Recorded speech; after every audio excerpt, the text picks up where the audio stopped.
Welcome to New View Advice. I'm your host, Amanda DeRocher, and I invite you to join me here each week as I offer advice on how to move through whatever problem or trauma is holding you back from living life to the fullest. Let's get started. Hey there, beautiful souls. My name is Amanda, and this is New View Advice. If you're new here, this is a healing-centered advice podcast where I offer guidance for the healing journey. I don't believe I have all the answers you seek. I believe you have all the answers you seek. You just may need a new view and a little guidance along the way. Thank you for tuning into today's episode. Today we are going to be talking about bullying. This is a topic I am very passionate about because I have found in my own life, and we'll be discussing today, the long-term effects of bullying and how bullying can leave lasting impacts on those who have been bullied, and how it's important to heal from bullying in order to release ourselves of the pain of the past. I believe that bullying is not discussed enough as adults. I think that we've begun to bring awareness to bullying in children and teens, but there needs to be more conversations around the long-term effects of bullying. And if you were bullied in your youth, how this experience or these experiences may still be affecting you today. So today we were going to be discussing the long-term effects of bullying, and I will be giving an example from my own life and a healing I just went through. And I will also be answering a question from a listener who wants to know how to work through the fear of abandonment of friends, and another question from a listener who has found that a lot of their friends are mean to them, and how do you heal from this? So I'm excited for today's episode, and I wanted to mention up front that I will have journal prompts on my website to assist with this episode and to assist with healing from bullying. I also do have journal prompts on my website for healing from friendship breakups, and sometimes bullying and friendship breakups can go hand in hand because sometimes the people who bully us are people we considered friends. So I'll link those in the show notes as well, and you'll be able to find those on my website at newviewadvice.com/55. So let's jump into discussing the long-term effects of bullying and how we can begin to heal from these long-term effects.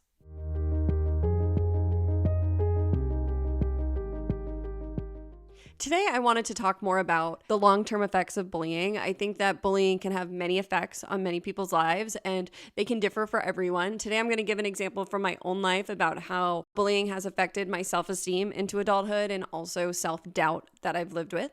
And bullying can have many other effects we're going to discuss as well.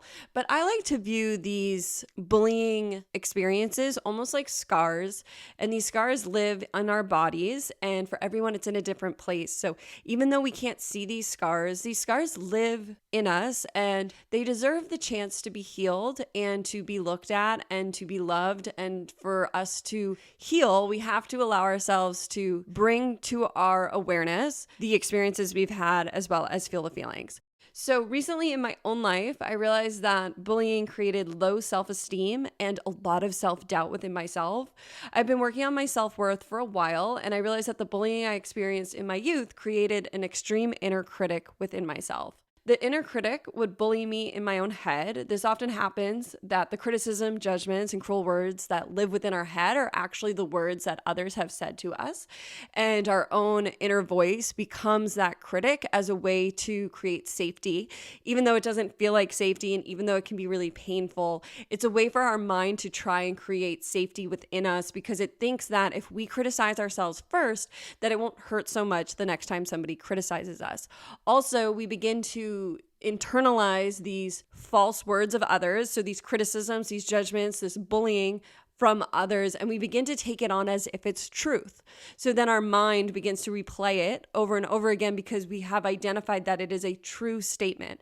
But the truth is that these are not true statements. These are just criticisms and judgments of others.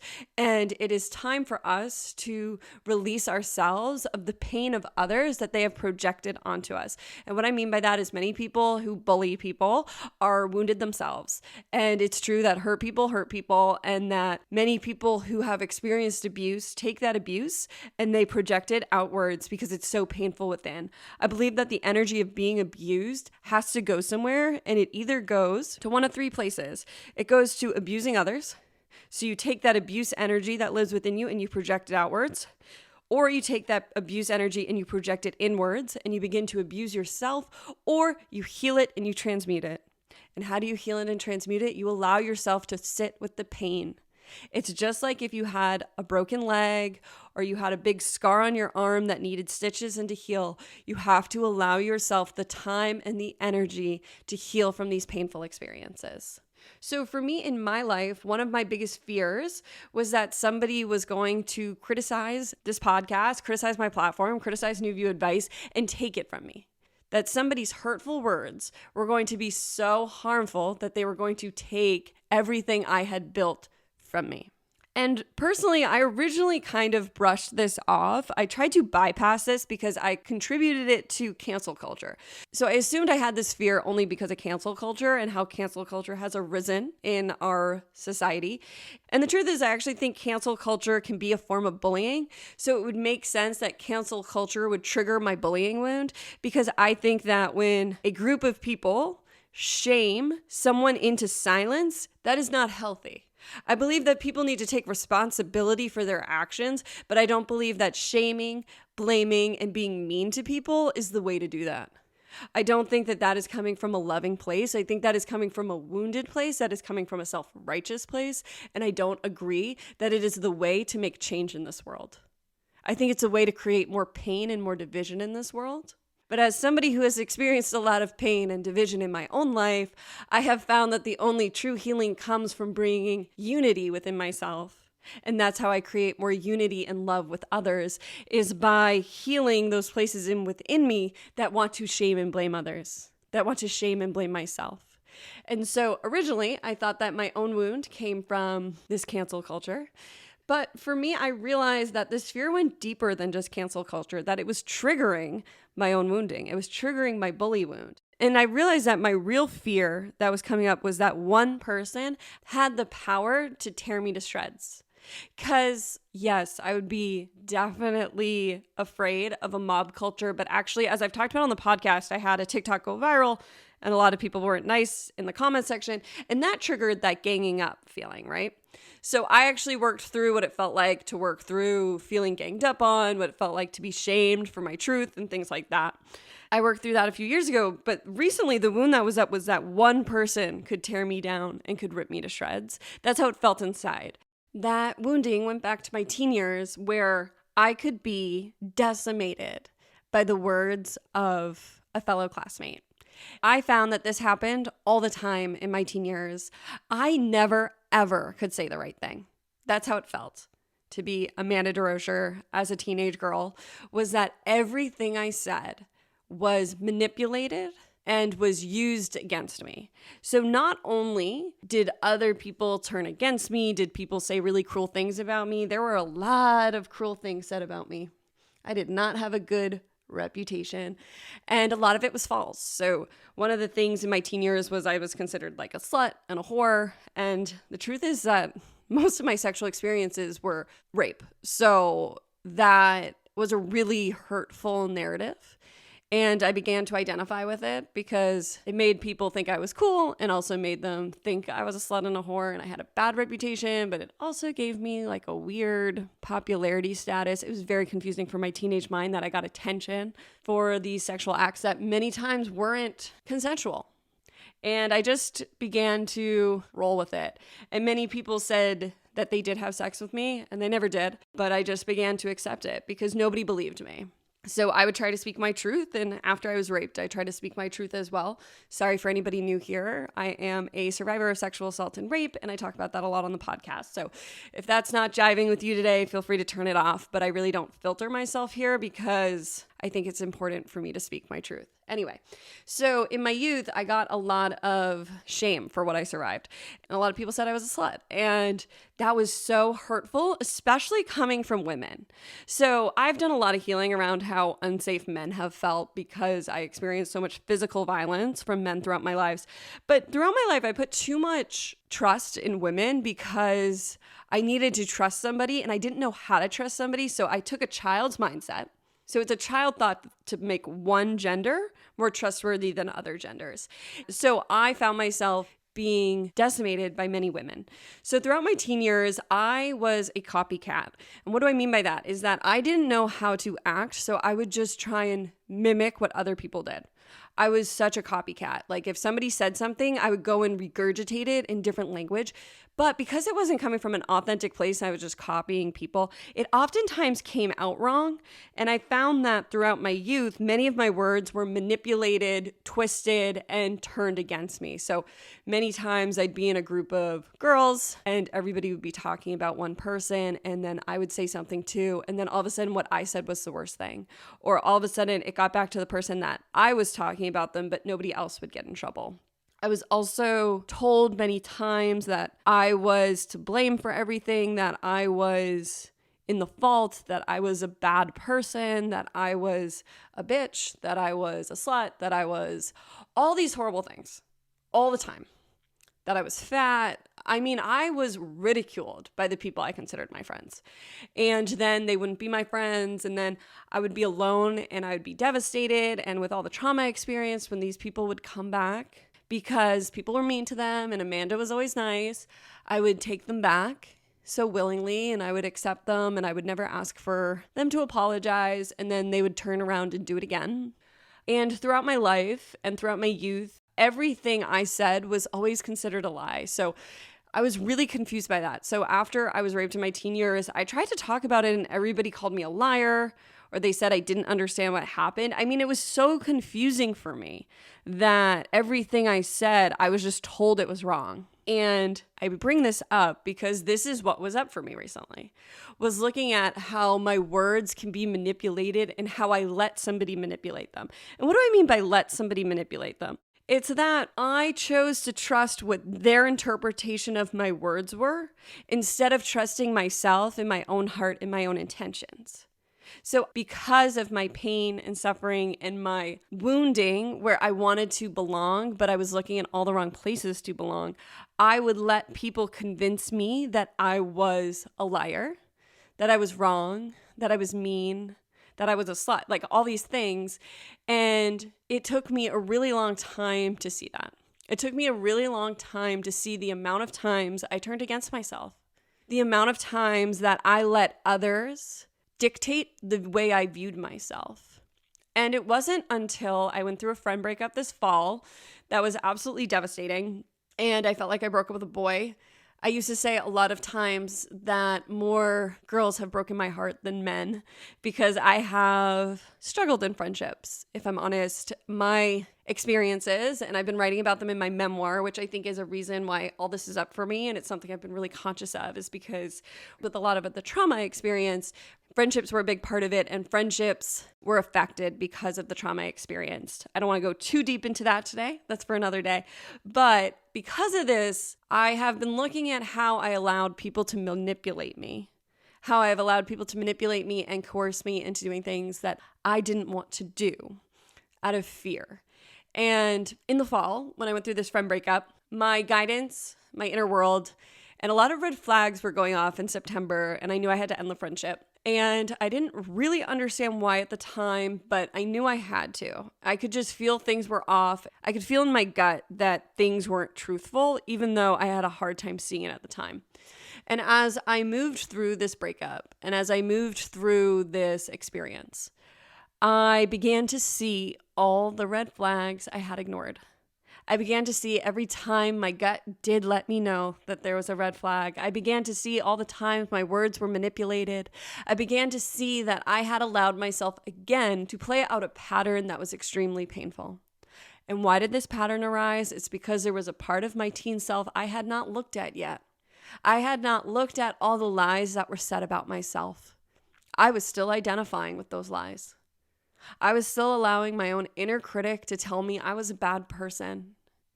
I was still allowing my own inner critic to tell me that I wasn't worthy of friendships, that I was a bad person who didn't deserve love. And it took this friend breakup for me to fully see myself and to fully allow myself to grieve how painful my youth was. And alongside this friend breakup, I was also healing a lot of the trauma I experienced in my youth. But these experiences from my youth of being bullied and of my words being manipulated and of women specifically being the perpetrators of my harm was so painful for me. It was so painful for me to look at how girls hurt each other, about how girls put the word of men or boys above the word of other girls, how girls out of their own insecurities twist the words of other girls, how girls gang up on each other, how girls bully each other. I recently read a story about the show Yellow Jackets, which is a thriller TV show. I actually haven't seen it. I read the whole plot, but it was created because a man had said to a woman that Lord of the Flies, that's a book. If you're unfamiliar with the book, you can Google it. But it's about a bunch of boys who end up on an island and what happens in survival mode. And he told her that women could never do this to each other. So she wrote the show Yellow Jackets, which shows that women can be just as malicious as men. And I bring this up because much bullying is from women, but it's a different kind of bullying. It's oftentimes not physical bullying. Doesn't mean it's never physical. But a lot of times it is psychological, it is mental, and it is emotional bullying. And it is real bullying that leaves lasting effects and causes people like myself to live with a low self-esteem and self-doubt. These were two of the things I recently had to look at in my own life. These were two of the long-term effects of bullying that I experienced. Having low self-esteem because in my youth, I didn't have many friends, or I didn't have any real friends. Everybody was always leaving me is how it felt. And I take responsibility for some of the things I did. And I take responsibility for how I was a very needy person at that time. But I also can see now, and I have allowed myself to see that my pain was real. Many times throughout my healing journey, I'm often quick to see how others were in pain, and I forget to give myself that full moment that my pain was real as well. So my low self-esteem was becoming really prevalent in my life because I was having a really hard time accepting the kind things people were saying to me about my podcast. I've recently received so many messages and so many beautiful emails, and I'm so grateful for each and every person who reaches out and lets me know how this podcast impacts you. It has been such a gift to my heart and such a blessing to be seen by all of you and to receive your kind words. And it took me a while to realize that it was so hard for me to receive these because I had such low self-esteem. And as somebody who's had this podcast for almost 2 years, it was kind of like a humbling moment to realize how low my self-esteem still was. And much of this was from the experience of being bullied by my peers and from having my self-worth ravaged is how it felt. And so I just want to thank each and every one of you who listen and who resonate with my work and who reach out. It really has been so healing for me. So thank you for the gift of seeing me. And the other long-term effect that I've lived with from bullying is self-doubt. Because my words were twisted and manipulated in my youth, because everything I was told was wrong. So basically, after I was sexually assaulted, everybody told me I made it up. People told me that if I talked about it, they'd kill me. Like, it was all this crazy nonsense. And then the people who assaulted me wouldn't even look at me. They pretended we'd never met. They were like, I don't know who she is. Like, I mean, absolutely so confusing for my awareness.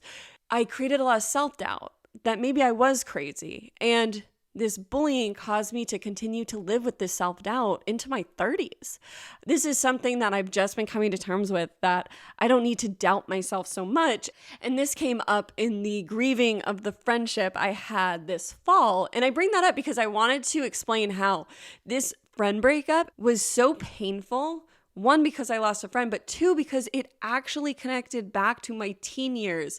And there was so much unresolved pain from my teen years that needed to be looked at and healed. And so through healing both these wounds simultaneously, this current pain and this past pain, I'm able to move forward without this self-doubt. And this self-doubt is so ingrained in me that it's something that I'm still working with, and it's something I'm still talking about in therapy. And every day I'm reminding myself that I can trust myself and I can trust others because I can trust myself. But I just want to offer you grace and offer you compassion that these really deep woundings and these long-term effects don't always go away overnight just by bringing awareness to them, because they've become so ingrained within us that we need to start living from a new place, and that can take time. So those are two ways bullying had long-term effects in my life. I also want to mention a few other long-term effects of bullying that you may see in your life, and these can include being really resentful or bitter about your past or even in your present. This can include social anxiety, feelings of guilt, shame, and hopelessness that you can't seem to shake. Trouble in many of your relationships, friendships, or other relationships can be affected by long-term effects of bullying. Long-term effects of bullying can also include mental health problems and even physical health problems. So I just want to offer those to you. It can also include depression, which I don't think I mentioned. So as you can see, bullying can have many long-term effects, which is why I think it's so important for us to heal from bullying. Emotional bullying is just as harmful as physical bullying. And if you were punched in the face, for lack of a better example, you would put ice on it. And we have to begin to do that with our emotional and mental wounds as well. We have to begin to ice them, to care for them, and to put medicine on them, the medicine of our hearts. So now I want to talk about, how do we let go? How do we overcome and how do we heal from these long-term effects of bullying? So to begin to heal, we begin to bring the pain to the surface. We begin to acknowledge that these experiences were truly painful. I know in my life, I kept shoving a lot of this down and telling myself it wasn't a big deal, but it was a big deal. This bullying had massive effects on my life that still affect me to this day. So yeah, that was a real experience and it really was painful. I think that so many of us judge our own pain, which keeps us from truly looking at the pain. It's so easy for us to say, oh, it wasn't a big deal, or oh, I should be over that by now. But if it's coming up again and again, you're not over it and it is real pain. It's okay for you to acknowledge that the words that other people said to you really hurt you. I think a lot of us in our youth, or whenever we experience these painful experiences, had to, for safety, keep powering through and move forward. We weren't able to process it at the time, so we may have created thoughts and narratives and stories around this pain in order to remain safe. But the first step to healing is beginning to peel back those layers and allow ourselves to truly look at how painful being bullied can really be. And then when you allow yourself to acknowledge this painful experience, a lot of feelings will arise. And it's okay to have all your feelings. It's actually imperative that you have all your feelings. It is so important for you to allow yourself to feel the pain, to feel the sadness, to feel the heartbreak, to feel the anger. There are so many real feelings attached with bullying. And if you were bullied by friends, you may have to allow yourself to feel those feelings of being betrayed and having your trust broken. I know those were real things I had to feel in my life. I also had to allow myself to have all my feelings about how I didn't trust myself and how I turned against myself and how I was my own biggest critic and how I allowed the words of others to create my self-image rather than creating my self-image from my heart. Instead of being my biggest supporter, I was my own biggest enemy. And that's because I was bullied. And from other things. But a big part of that was being bullied by my peers. Was having the words I said and my intentions skewed and twisted. Was having people not believe me. Was having people judge me and criticize me. And I also want to mention that when it comes to bullying, some of us have parents who were bullies. And so if that arises for you throughout this, I invite you to explore that as well. Because for a lot of people, their parents can be a bully and can be that inner critic. So this episode is about bullying, and I'm talking a lot about our peers and other children in my example. But you may find in your life that your parent was a bully in your life, and that's okay. Your parent can be a bully. And I feel like we don't usually use that word with parent-child relationships, but that may be healing for you to really accept that your parent did bully you. So you want to allow yourself to have all your feelings, and then you also want to begin to pay attention to that voice inside your head. What are the words you're telling yourself? Where are you being critical? Where are you being judgmental? And asking yourself where these thoughts originated. Are these your words? When did you start telling yourself this? When did you start being cruel to yourself? Do you have a memory of somebody telling you this, or you telling yourself this because of an experience you had? Allow yourself to explore where these thoughts originated. And when you begin to process and heal from bullying, this is a real trauma. This is real pain. These are really hard experiences. So it's important to create safety for yourself. So you may be able to create safety in your own life by creating a safe space to explore this, by having a journal or a meditation practice. You may also want to work with somebody one-on-one. I know that therapy has really helped me to dive into my experiences of being bullied. I also offer one-on-one sessions, and I can help you to walk through this experience and walk through these painful experiences and connect back to the root of the bullying and how it is still playing out and affecting your everyday life. But it's important that you find safe spaces to begin exploring this, because safety is so important when healing, and especially healing from bullying, because when we were bullied, oftentimes we didn't feel safe. And so many effects of bullying are created because we didn't feel safe in that moment, and we're searching for safety now. My last piece of advice for beginning to heal from the long-term effects of bullying is to begin to treat yourself like your own best friend. And this includes talking to yourself kindly, pointing out your own greatest qualities, allowing yourself rest when you need it, because processing unresolved trauma takes a lot of energy, and we have to understand that it is work, that so much energy is used, and it's just as healing to begin to allow yourself rest and play and moments of doing nothing. That is just as healing as feeling your hard feelings. And I also invite you to begin to embrace the things you love to do in life. We all have them. We all have things we love to do. And many of us stopped doing the things that we love to do because we were bullied. And this may not be true for you, but I know this is true for a lot of people, that they were bullied because of some of the things they loved, and then they stopped doing them. And I think it can be so healing to give yourself the permission to begin to do these things you love, and to know that it's safe to do them, and to know that it's safe to be happy, creative, and joyful and playful, and that if other people don't feel that way, that's on them. You're allowed to have all your feelings, including the good ones. I believe the world truly needs more happy people who take the time to do the things that make them happy. Life is short, and your happiness and love for yourself is so important. So I just wanted to send you so much love and compassion if you are healing from bullying. As I've talked about, it can have many long-term effects, so be kind to yourself as you move through this process.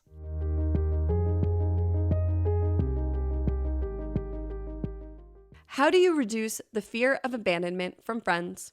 Thank you for this question. This is a great question.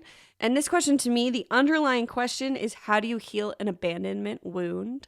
I think that your fear of abandonment and your fear from friends, to me, would be a sign that you have an abandonment wound. And there's nothing wrong with this. Most people have an abandonment wound. Most people felt abandoned at some point in their childhood and developed a belief around abandonment and developed a fear of abandonment.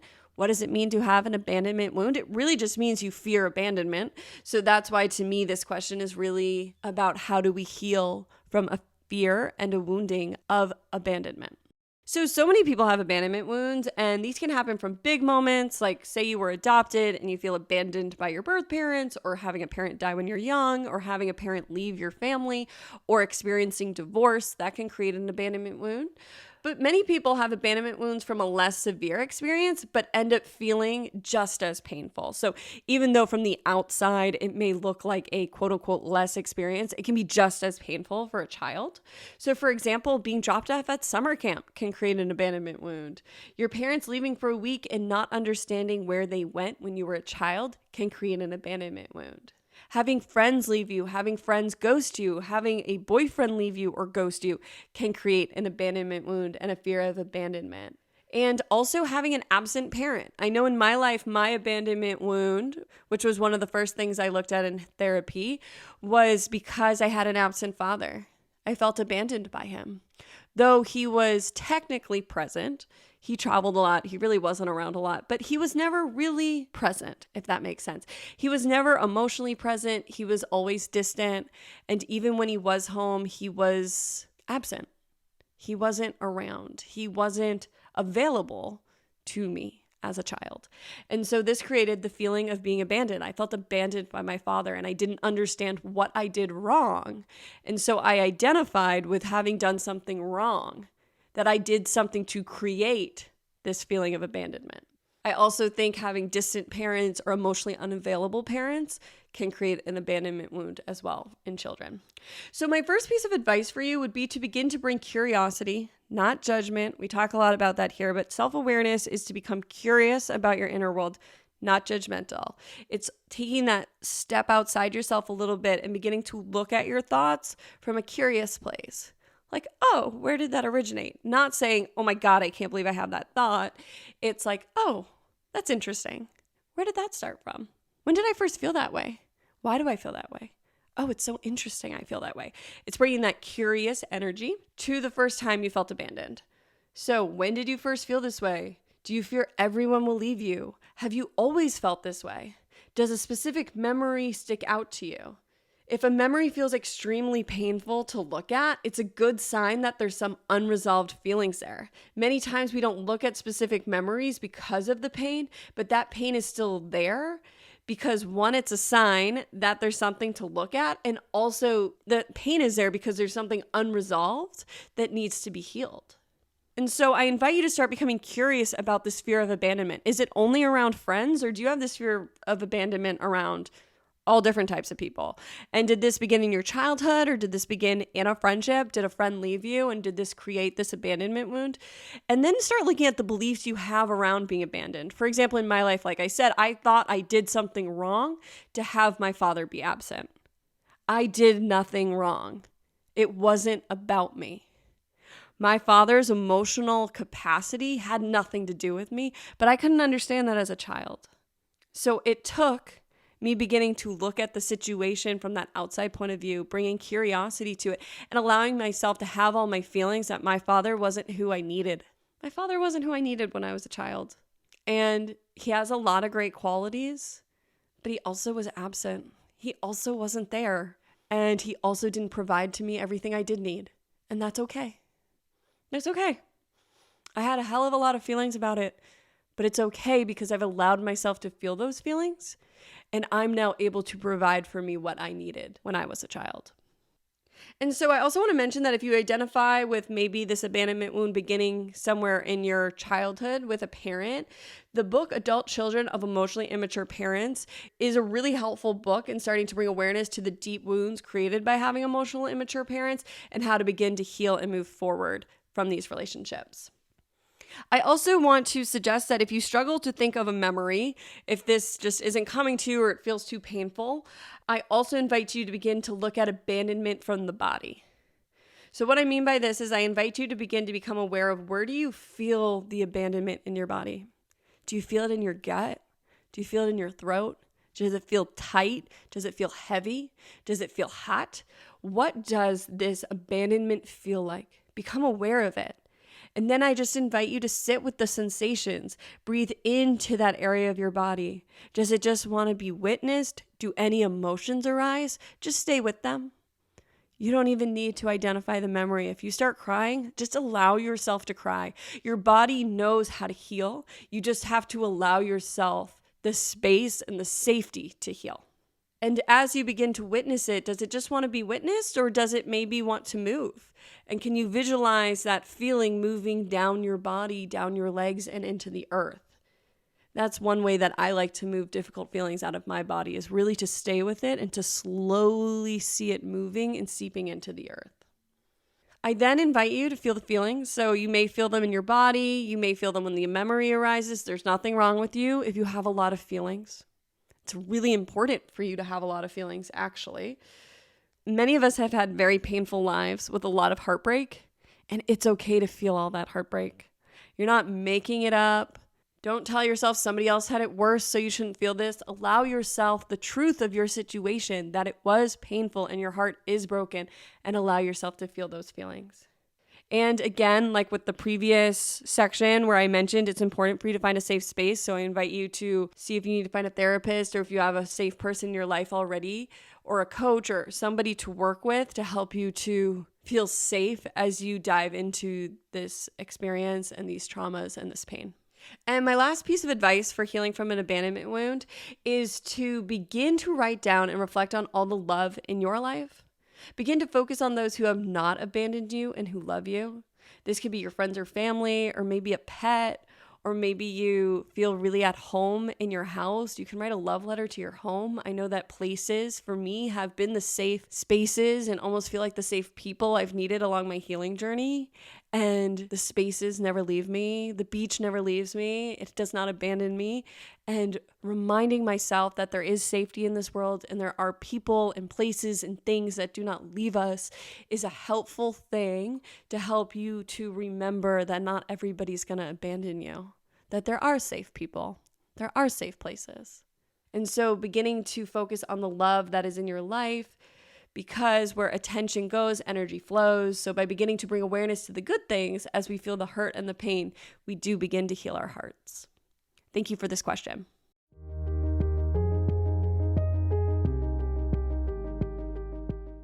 Recently, I realized my friends are mean to me. I've stopped talking to them, but I've been bullied by my friends in the past and find it hard to make friends now as an adult. Many of the people I meet continue to be mean to me, and now I just spend most of my time alone. How do you become okay with people being mean and lowering your expectations of them so you don't get disappointed? I am so sorry for all the people who have been mean to you. I am so sorry for all the pain you have experienced. I am so sorry that you've been bullied in the past. As I've talked a lot about here, it's something I've experienced as well. So I just send you so much love because I know how painful it can be. And I want to start this question by saying I don't think you need to be okay with people being mean, and I don't think you need to lower your expectations. Instead, I think you need to start viewing the situation from more of an empowering stance that you have power over. So if I were you, I would begin to ask myself, why do I attract people to me that are not nice? And I would ask myself, do I not feel worthy of kindness? Am I a kind person? Do I feel like I am good enough to have kind people in my life? To be honest, I used to play this wound out as well. I used to attract many mean people into my life. And so many of the people surrounding myself in my early 20s weren't nice to me. And when I started my healing journey, I had to really look at this. And what I found was the hard truth that I didn't feel worthy of kindness. I felt like I deserved people to be mean to me, and a part of me felt safe with mean people because many of these people were protective type of people. So they were protecting themselves when they were mean to me, but they would also be mean to people outside of me. So I would feel like I was protected from the harm of the world. So at least if I expected the meanness from my friends, they would keep out the strangers. And it was not a healthy pattern I was playing out, but it was one I picked up in my youth. So how did I heal this? I had to look at where this belief began. Where did I start to believe that I didn't deserve kindness? When did I begin to feel like I was unworthy of kind people? Why did I think kind people were unsafe? Because that is really how I felt. I felt like people who were kind weren't safe. And for me, that originated because many of the people who abused me pretended they were kind. So a lot of people were nice to me in my youth and then would flip and were manipulative or were mean or harsh, or even when I experienced sexual assault, those people were very nice to me. And then it was like a switch went off and they attacked me. And so I didn't trust kind people. And in order to heal this wound, I had to look at that. I had to look at how I created a belief that kind people weren't safe. And that wasn't true because the people who attacked me and the people who manipulated me actually weren't kind people. So that was an untrue statement. I had labeled them kind, but kind people don't do those things. So I had to take back my power in the situation and realize that I was telling myself stories that weren't true. And I also had to feel the feelings. I had a lot of feelings about these stories I had been telling myself and also about the pain I had experienced. And it wasn't about lowering my expectations. It was really about becoming responsible for my life and why my expectations weren't being met. And many of them weren't being met because I had underlying beliefs that needed to be acknowledged. And I do have an episode 48, about releasing expectations, which you may find helpful. This episode is more for expectations about yourself, but my guess is if you have expectations of others, you also may have expectations of yourself that you may want to begin to look at and learn how to release. And so again, it's not about becoming okay with people being mean. It's about taking responsibility for your own life. I also invite you to ask yourself if you're a kind person. When I was attracting mean people into my life, I was not kind to myself. I was my biggest critic, and I was also not kind to others. I always labeled myself a kind person because my heart is kind, and I am a very kind person now, and I always strive to be a kind person. But the truth is, I wasn't being kind in my early 20s. I wasn't a great person to be around. I wasn't nice to the people in my life because I wasn't nice to myself. And so because of this, I was not a kind person, and I had to learn that it was safe for me to be a kind person. And then by being a kind person, I was able to attract kind people into my life. And so a great way for you to begin diving into this is to begin journaling. I'll add some journal prompts, as I mentioned, on my website to assist with this process. I also have some journal prompts for friendship breakups that I'll link in the show notes as well, because it sounds like you may be moving through that simultaneously. So you'll be able to find all that at www.newviewadvice.com/55. Thank you so much for this question. I know how complicated, how scary, how hurtful, and also how wonderful friendships can be. We all want to be a part of community. We all want to feel loved, but so many people in this world are wounded, and so many people are acting from an unconscious space. So the healing journey is starting to become conscious of our actions. Why do we do the things we do? Why do we attract the people we do? Why is our lives the way it is? And the healing journey is taking the power back.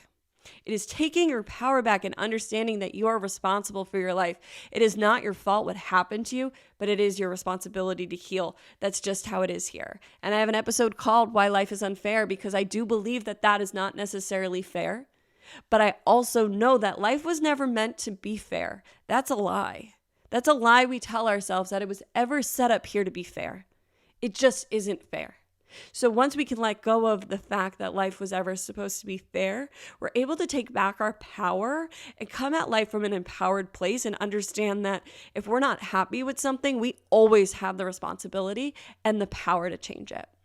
I hope something in this answer was helpful. Thank you so much for this question. I'm sending you so much love.